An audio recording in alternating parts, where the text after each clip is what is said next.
اے لوگو، اگر تمہیں دوبارہ زندہ ہونے کے بارے میں کچھ شک ہے تو ذرا سوچو کہ ہم نے تمہیں مٹی سے پیدا کیا،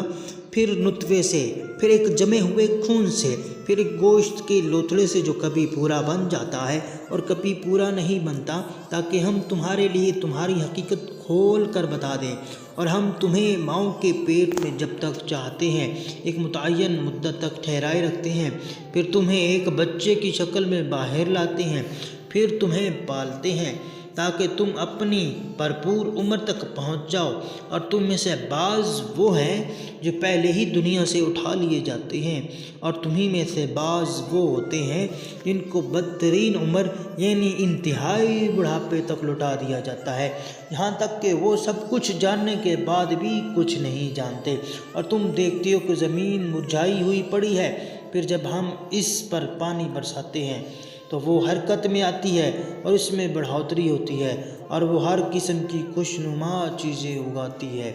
اور یہ سب کچھ اس وجہ سے ہے کہ اللہ ہی کا وجود برحق ہے،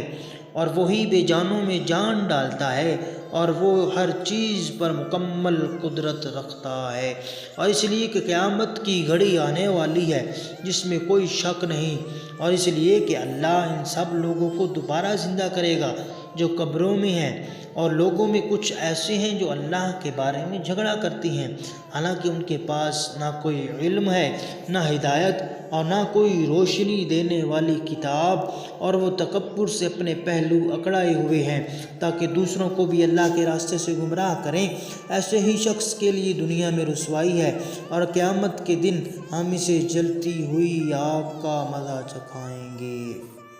اور یہ کہ یہ سب کچھ تیرے اس کرتوت کا بدلہ ہے جو تو نے اپنے ہاتھوں سے آگے بھیجا تھا، اور یہ بات طے ہے کہ اللہ بندوں پر ظلم ڈھانے والا نہیں۔